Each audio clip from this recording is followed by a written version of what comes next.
Well, with me to discuss these developments is Dr. Latif Tass, an analyst with the Oxford Stateless Diasporas Programme. And joining me on the line from Toronto, we can speak to Kamran Bokhari, a Middle East advisor to the strategic intelligence group Stratfor. So, gentlemen, thank you both for joining us. And first, Dr. Tass, if I can ask you about these strikes on PKK positions, how do you think this changes a rather delicate diplomatic situation? Actually, that's the one of the last sign of the Turkish recent policies, because they are sitting on the fence. They are not acting properly. They are not acting the way the airlines want them to act. And like a Erdogan government acting the way actually like a new Erdogan of Arabia. He doesn't want to lose his allies in the Middle East, and also he doesn't want to lose West as well. And he's sitting there counting the peanuts, because PKK, we know that in Sinjar and in Iraq, they are actually fighting against ISIS. Especially in Sinjar, when ISIS captured 25,000 Kurdish girls, and PKK was one of the important forces there to act quickly to save people's lives. They are also, in Kobane, they're fighting against ISIS. As a way Turkey actually fighting against PKK, they were indirectly supporting ISIS. Kamran Bokhari, clearly it's a very difficult jigsaw of pieces here. How do you see Turkey's interests and the United States' interests at this point? I think there is a bit of divergence there between Washington and Ankara, because Washington has the option of picking up the bags and going home.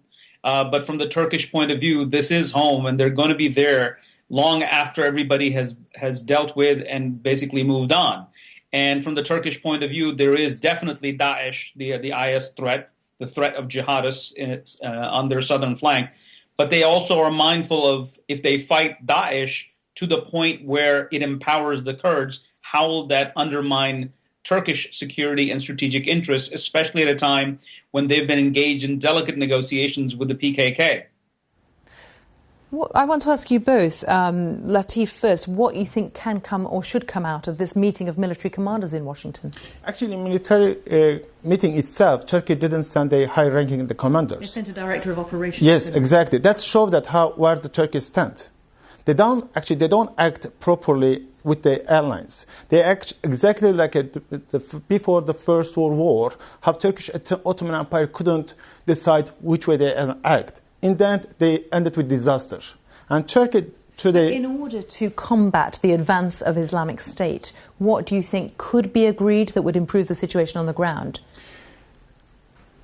We know that so far there is not strong at the moment airstrikes against ISIS, which was the 2003 against Saddam regime.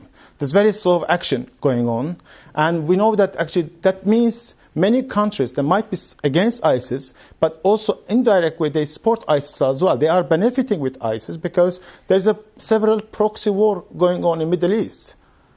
That's exactly the problem with the Western. There is a trust issue with the Western countries at the moment. I know we don't have much time, and I just want to come back to Kamran Bokhari, because we haven't even talked about Syrian politics. But I did want to put you, one of Turkey's demands is that there should be a no-fly zone, a border zone, for it to be able to operate militarily in the fight against IS. Do you think there's any progress being made on that? I think France has been saying this might be a good idea. I think there's a bit of disagreement. In fact, there's a lot of disagreement on that issue. For the Turks, they want to be able to have that. For the United States, it becomes a difficult situation, because the question is, who's going to impose that no-fly zone? So obviously everybody's looking at the United States and looking at the example of what happened after the 91 Gulf War, where Britain and the United States imposed no-fly zones in northern and southern Iraq to protect the Shia and the Kurds from the Saddam regime. Now, if Turkey wants, an international effort, then of course, there are logistical issues. Who's going to be responsible for it? There are lots of details that need to be worked out before there can be an agreement on this issue. Well, gentlemen, both thank you. Kamran Bokhari in Toronto and Dr. Latif Tass here in the studio. Thank you very much.